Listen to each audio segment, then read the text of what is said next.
Hello, everybody. Welcome to the big show. My name is Mickey, and this is Mickey in the Middle, the quintessential show for middle Americans, where all middle Americans are welcome. It doesn't matter where you've been, doesn't matter where you're going, just matters that you're here right now. Your demographic means absolutely nothing to me. I hate to tell everybody that, right? You know what I care about? I care whether you're a person that I want to hang out with. I don't care what religion you are. I don't care what color you are. I don't care what spectrum you are, left and right, or conservative or not conservative, or liberal or progressive. Are you a cool person? That's what this show is about. This show is about getting people that are cool, people that want to listen, but understand that everybody has got some place on the spectrum that they land, whether they are tall or short, whether they are heavy or not heavy, whether they are left or whether they're right. Everybody's got their thing, and not everybody's going to agree. And that's how we move our country forward. So that's what we're doing. That's what we do here. We do the middle.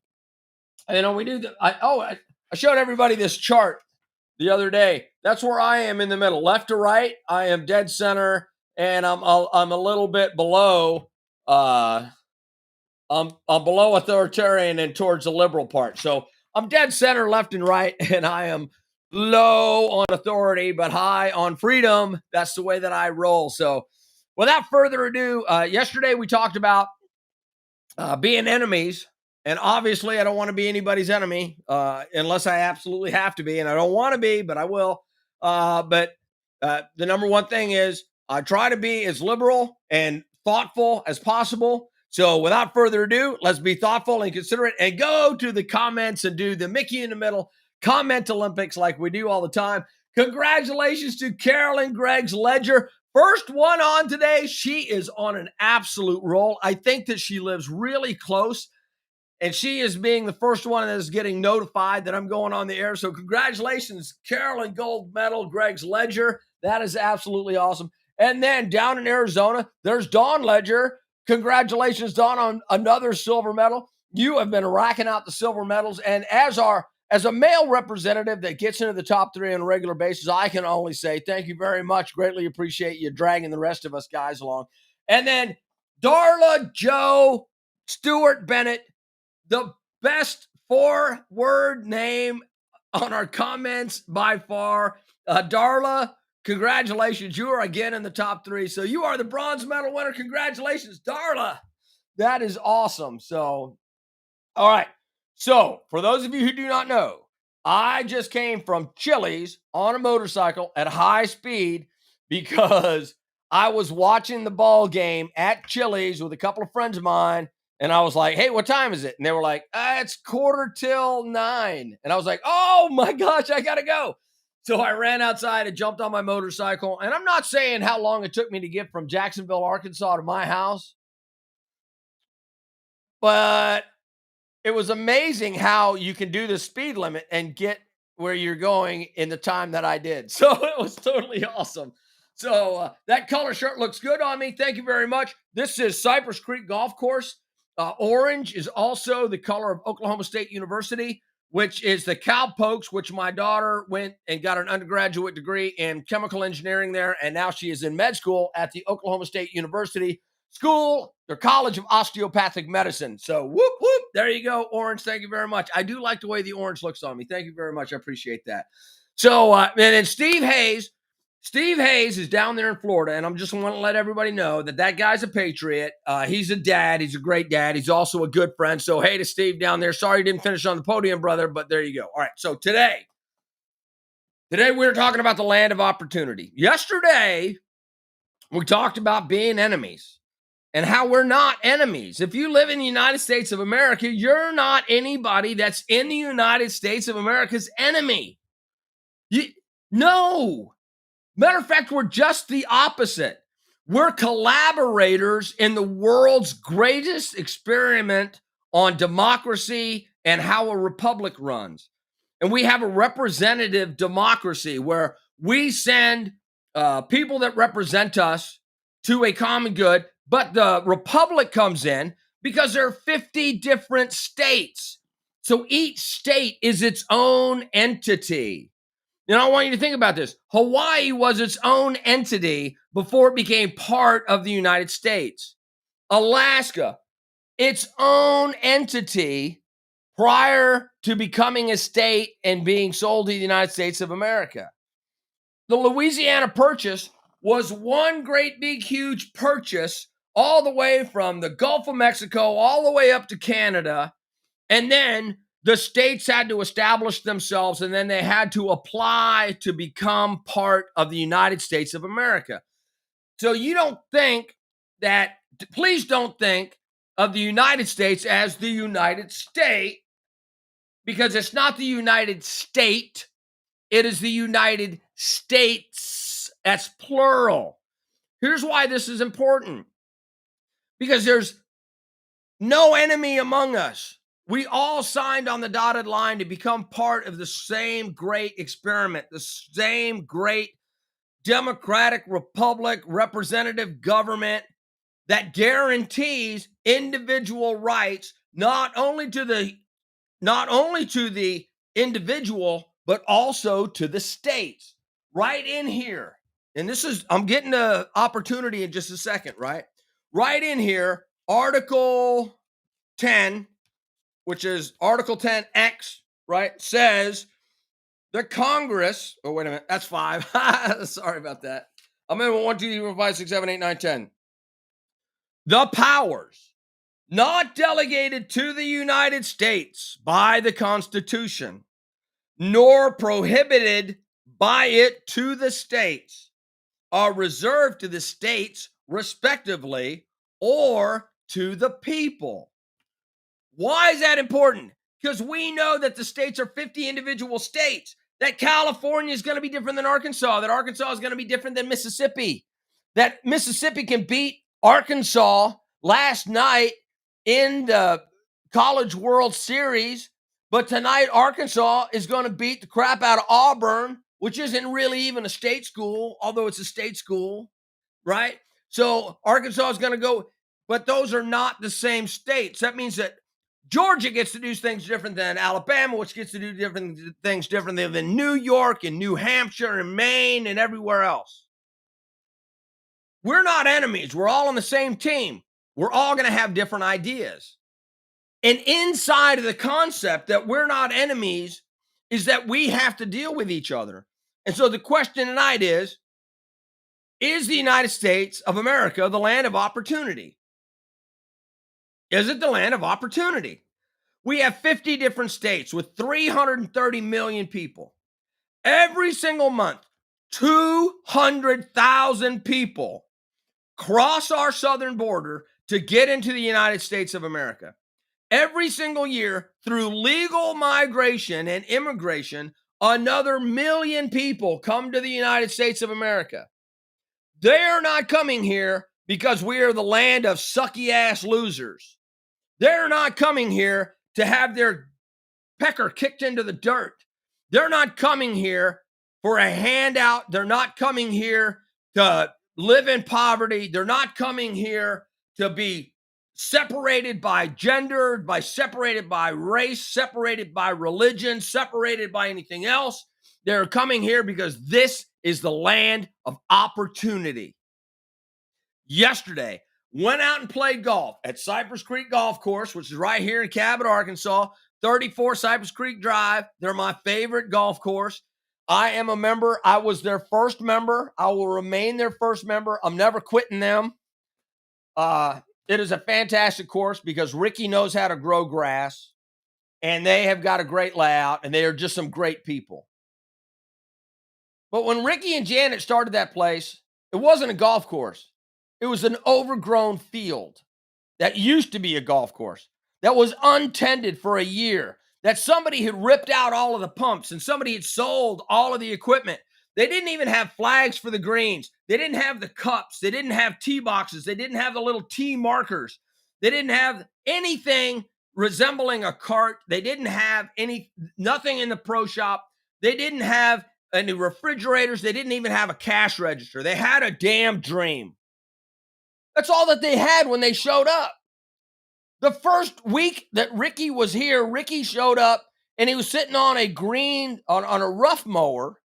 A rough mower is a mower that is kind of rough and rumble. It can do just about anything, but it mainly mows the rough areas around the golf course because at that time, everything in the golf course was a rough area.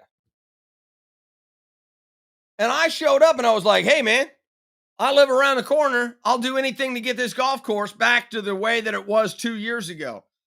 And he was like, dude, that's going to take a really long time. But thank you. Appreciate it. And then I left. And a week later, I came back and I was like, hey, sir, no, seriously, this is me and my daughter. We will do anything necessary in order to get this place done. And Ricky was like, all right. But they had a dream, but they started with nothing.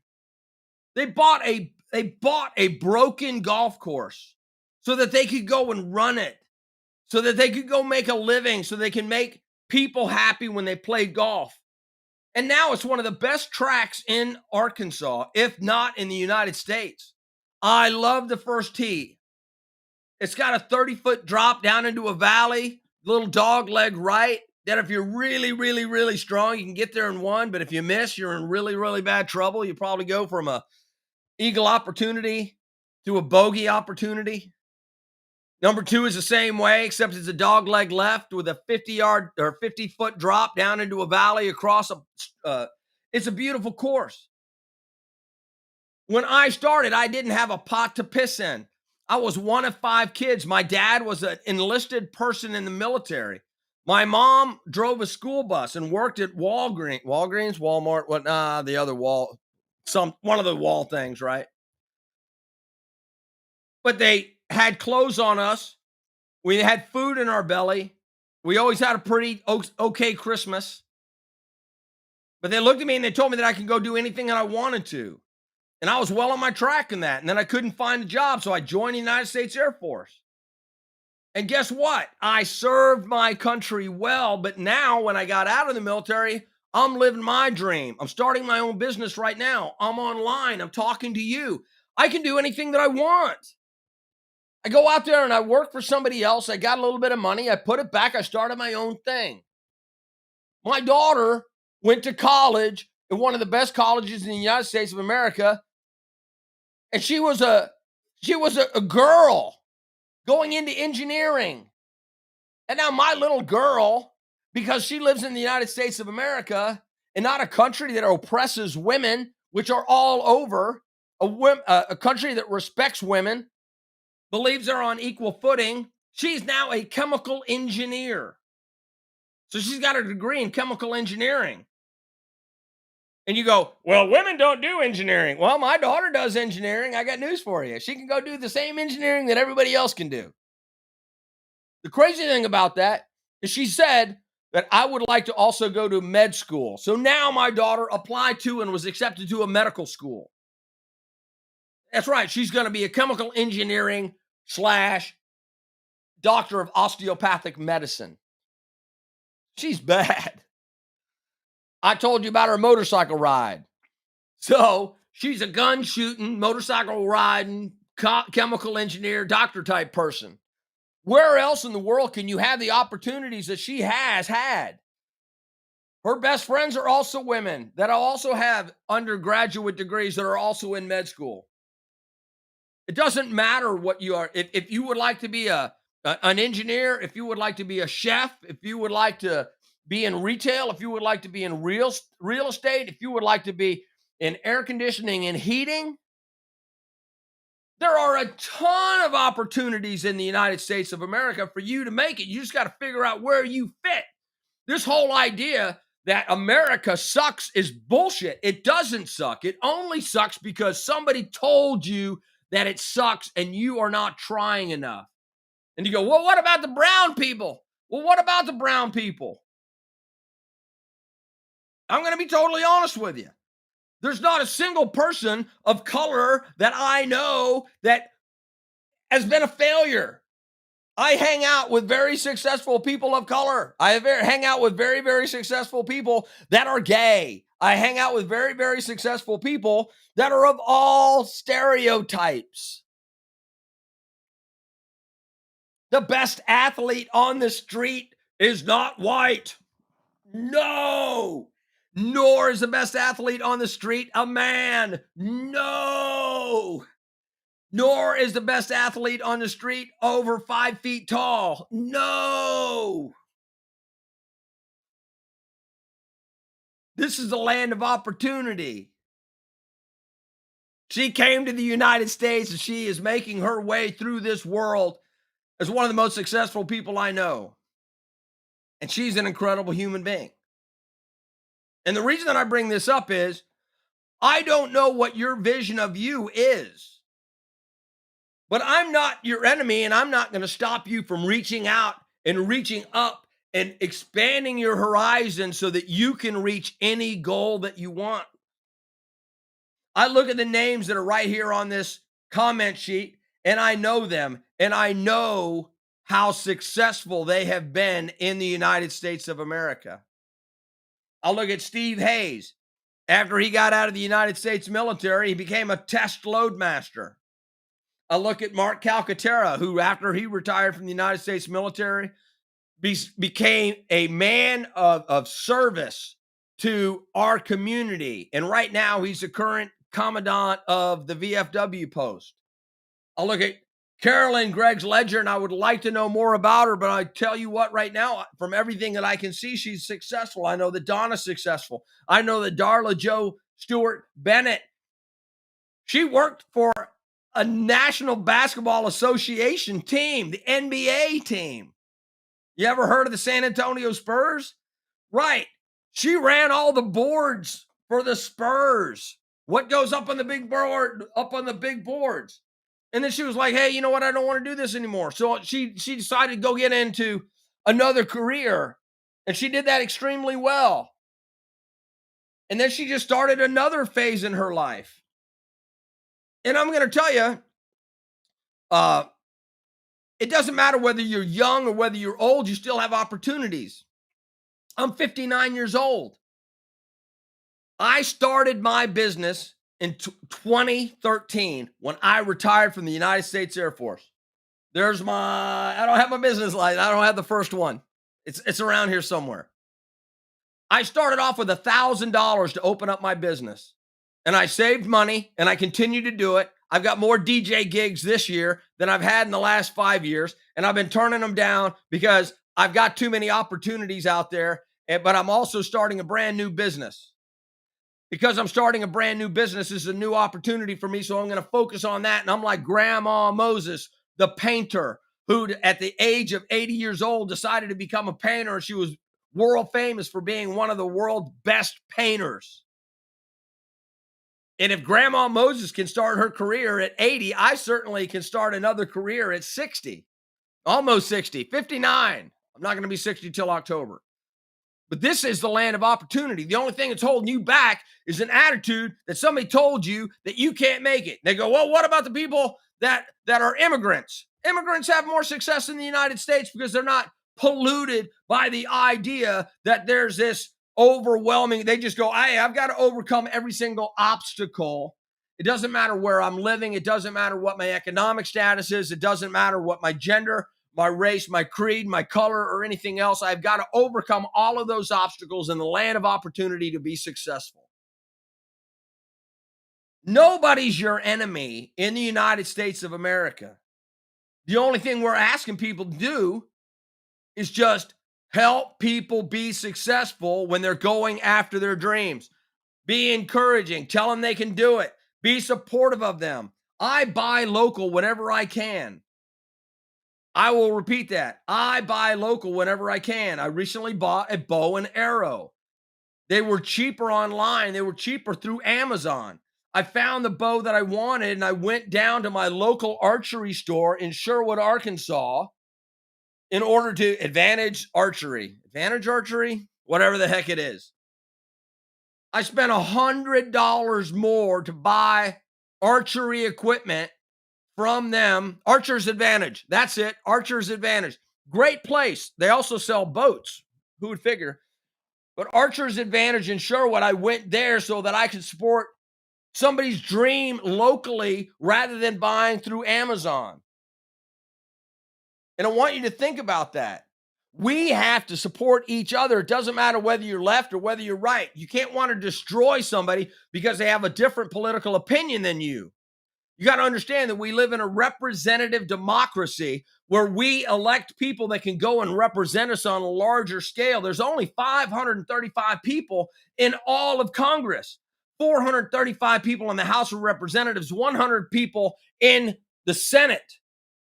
If you take those two people and then you add the president and the vice president as our elected officials, then all of a sudden you have 537 people that are representatives in the government. And know what the problem is? The problem is they're not looking at it as a land of opportunity anymore. They're looking at it as the land of to divide and conquer. They want big businesses to run our life. They complain about big business, but they know that big business employs people. They complain about the oil. Well, guess what? Oil got us where we are today. You can't say that they're the villains when you go and you fill up your gas tank with them.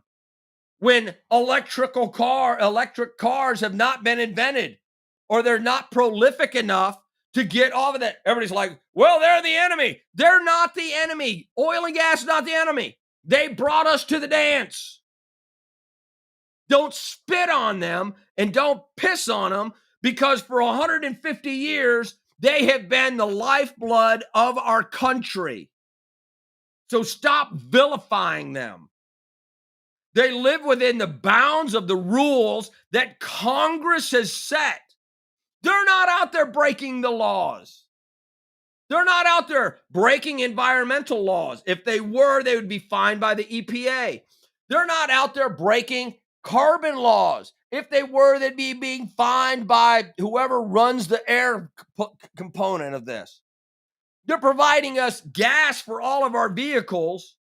They employ hundreds of thousands of people in the United States of America. All of those people participate in our economy. All of those people get paid. All of those people pay taxes. All of those people have to work in a building that was constructed by somebody else. All of those dreams are getting started because we're not enemies and we all have the ability to live our hopes and dreams. And sometimes, like my brother-in-law started working at a gas station in Bossierville, Louisiana. And he would fill up the cars and he would wash windshield. And then he would clean off the windshield and he'd take it out and he'd collect the money. And now we want to vilify those guys? Now he's very, very successful because he had a dream that he wanted to be successful. In the United States of America, you might work for somebody else. You might work for yourself. You might find an arrangement where you do something one time, like you have a hit record and you get paid forever and ever and ever on that. You might be a social media star.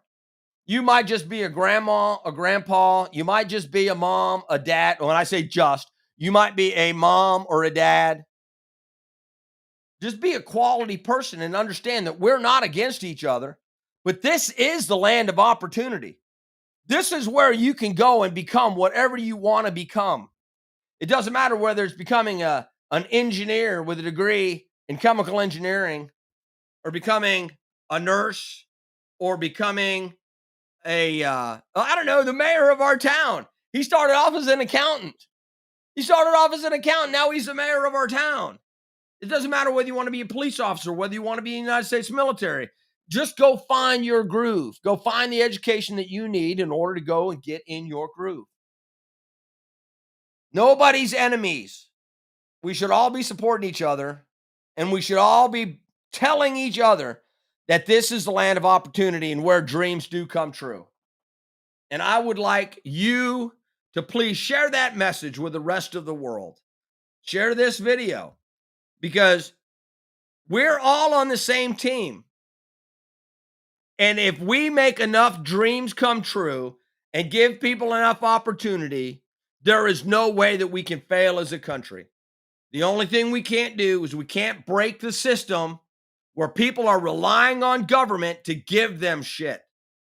because that's going to end up in disaster. Because if you're relying on the government, you're relying on the wrong people, because the government cannot get their crap together enough to figure out how to not have a baby food shortage. They can't figure out how much money to print.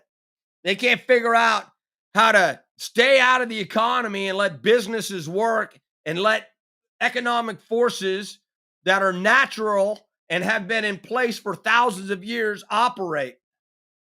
They got to stick their big nose in. Don't let the government dictate how we run our country. We have to remain the land of opportunity. That's what I got to say about that. So, without further ado, I want to say thank you very much for joining me tonight. I cannot tell you how much I appreciate it. Thank you very much for your comments. Thank you very much for tuning in. Remember, like, share, hit the notification bell. Tell all your friends about it. Remember, Mickey in the Middle, 9 p.m. Central, Monday through Friday, right here, wherever I am, right there, wherever you are. Cannot tell you how much I appreciate you being here. Remember, I love you. And good night, small one. I love you. See you. Good night, everybody. See you tomorrow.